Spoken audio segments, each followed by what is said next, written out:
আজকে আমার বরের নতুন নিজের হাতের নতুন ডিজাইনের কেকের আপনাদেরকে দেখাবো, কত সুন্দর সুন্দর নতুন নতুন ডিজাইনের কেক বানাতে পারে।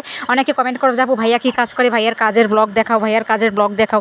তো আজকে আপুরা ভাইয়ার কাজের ব্লগ নিয়ে এলাম। তোমাদের ভাইয়া কী কাজ করে, কত সুন্দর সুন্দর কেক বানায়, দোকানে বেকারিস আইটেম বানায়, সব কিছু একটু একটু করে দেখানোর চেষ্টা করবো। আজকে বেশ কিছু অর্ডারের কেক এসেছিলো, তো সেগুলো আজকে বানাচ্ছিলো, তোমাদেরকে সেটাই আজকে দেখাবো যে কত সুন্দর করে অর্ডারের কেকগুলো আমার বর নিজের হাতে বানায়। তো আজকে দেখতে থাকো এই ব্লগটি, তোমার কাছে অনেক ভালো লাগবে। বন্ধুরা দেখতে পাচ্ছ, প্রথমে আসলে আমার বর বিস্কিটের জন্য একটু মাওয়া বানিয়ে নিচ্ছে। আসলে এটাতে বিস্কিট হবে, বিস্কিট আর কি ফ্রাই হবে আমি জানি না সঠিক, সেগুলো করবে। তো দেখতে পাচ্ছ সেগুলোর জন্য এটা আসলে ওভেনের মধ্যে দেওয়া হবে। এখন এই দেখো এভাবে আসলে স্পঞ্জগুলো বানানো হয় কেকের। এটা মূলত স্পঞ্জ বানাচ্ছে, আবার বিস্কিটও বানায় এভাবে। তো আজকে হচ্ছে এগুলো স্পঞ্জ বানাচ্ছে, এটা দিয়ে আসলে কেক হবে। কেকের যে স্পঞ্জগুলো তোমরা খাও সেটা হবে। এটা দেখো ওভেনের মধ্যে দিয়ে দেওয়া হলো। ওভেনের মধ্যে দেওয়ার পর এটা যখন হয়ে যাবে তখন এটাতে কাজ করতে হবে। দেখো সারাদিন গরমে কত কাজ করতে হয়, একটু ভেবে দেখো তোমরা। এই যে ওভেনের মধ্যে দিয়ে দিল কেকগুলো, ওভেন থেকে বের করার পরে প্রসেসিং করার পরে এখন দেখো কেকগুলো কত সুন্দর করে বানাচ্ছে। এখানে দেখো মানে কত সুন্দর নতুন নতুন ডিজাইনের আপডেটের কেক বানায় আমার বর। আসলে যেটা দেখে সেটা একটু কপি করে বানিয়ে নিতে পারে, এটাই হচ্ছে তার দোকানের কাজ নিয়মিত।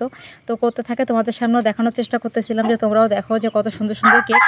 তোমরা যারা যারা কেক খেতে ভালোবাসো, বেকারিজ আইটেম পছন্দ করো, তোমাদের কাছে এই ব্লগটি অনেক ভালো লাগবে। কারণ কেক পছন্দ করেন এমন মানুষ কিন্তু খুব কমই আছে, আর যদি হয় সেগুলো অনেক মজার মজার কেক তাহলে সেটা তো কোনো কথাই নেই।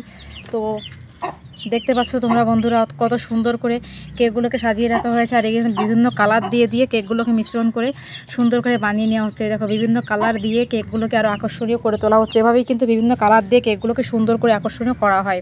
তো তোমরা কিন্তু দেখতেই পাচ্ছ বন্ধুরা, তোমাদের কাছে কিন্তু সব রকমই যাচ্ছে, তোমরা দেখতে থাকো। আমার কাছে অনেক ভালো লেগেছিলো, তাই আমি ভাবলাম যে আজকে একটা ব্লগ শেয়ার করে কি তোমাদের সাথে, তোমাদের এই ব্লগটি অনেক বেশি ভালো লাগবে। দেখো তোমাদের ভাইয়া ডান্স করতে করতে এখন সে নিজে কেক বানাচ্ছে। এই দেখো কত সুন্দর করে কেকটা বানালো। কেকটা দেখতে অসম্ভব সুন্দর ছিল। আজকে বললাম না বেশ কিছু অর্ডারের কেক তোমাদেরকে দেখাবো, একটা নয় অনেকগুলো কেক দেখাবো আজকে তোমাদের। সবগুলো অর্ডারের কেক দেখলে তোমরা বুঝতে পারবে যে সত্যি সে কত সুন্দর কাজ করে, তার হাতের কাজ কত সুন্দর। এত সুন্দর করে বাড়িতে সে মানে আমাদের দোকানে কেক বানায়। আসলে সে অনেক দিন ধরে কেকের কাজ করে, তো ওই জন্য সে এই ব্যাপারে অনেক বেশি পারদর্শী হয়ে গিয়েছে। আজকে বেশ কিছু বার্থডের অর্ডার এসেছে, এটা একটা বার্থডের অর্ডার দেখতে পাচ্ছ। তো দেখো এখানে কি লেখা আছে।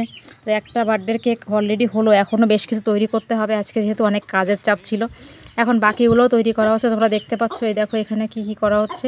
কেকের মধ্যে কিন্তু মূলত ফ্রুট দেওয়া হয়, আপেল আঙ্গুর ইত্যাদি ফ্রুট দেওয়া হয়। দেখো সেই ফ্রুটগুলো দেওয়া হচ্ছে নিচে।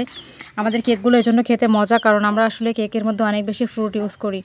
তো এই দেখো এই জন্য দোকানে চাহিদা অনেক বেশি। কেকটাকে এখন সুন্দর করে এভাবে আরও অনেক আরও নতুন নতুন কেক বানাচ্ছে। তোমরা দেখো আরও অন্য অন্য টাইপের কেকগুলো বানাচ্ছে। এইভাবে আসলে দোকানে অনেক টাইপের কেক বানানো হয় আমাদের। তো কি দেখতে অনেক সুন্দর লাগে, আকর্ষণীয় মনে হয়। তোমরা দেখতে পাচ্ছ দেখো এটা আরেকটা কেক, এটাতে আরও সুন্দর করে ডিজাইন করা হচ্ছে। এই কেকটা দেখো, তোমরা দেখলে বুঝতে পারবা যে কেকটা কত আকর্ষণীয়। এটা অনেক বড় কেক ছিল অবশ্য, এটা ছোট ছিল। তো আজকে বললাম, আমি আসলে ভাবলাম যে তোমাদের ভাইয়ার কাজগুলো তোমাদের সামনে আমি শেয়ার করতে পারলে আমার ভালো লাগবে। চাবি নেই জায়গা। সো আমার অনেক ভালো লাগতেছে, তোমরাও দেখো। আর এটা হচ্ছে একটু চকলেট দেওয়া উপরে। চকলেট কেক খেতে অনেক মজা। যাই হোক, চকলেট কেক দেখতে পাচ্ছ সে বানিয়ে ফেলতেছে। আর চকলেট কেকের মধ্যে কিন্তু আলাদা একটা মজা থাকে, তাই না? তো অনেকে আছে চকলেট কেক বেশি পছন্দ করো। তো এই কেকটা তৈরি হওয়ার পরে তোমরা একটু দেখো এই কেকটা। এই দেখো এটা কিন্তু আরেকটা কেক, কেকটা কিন্তু আরও সুন্দর হয়েছে, অসম্ভব সুন্দর। তো বন্ধুরা কেক কেমন লাগলো কমেন্ট করে জানাও, কার কার খেতে মন চায় জানিয়ে দিও। Thank you so much.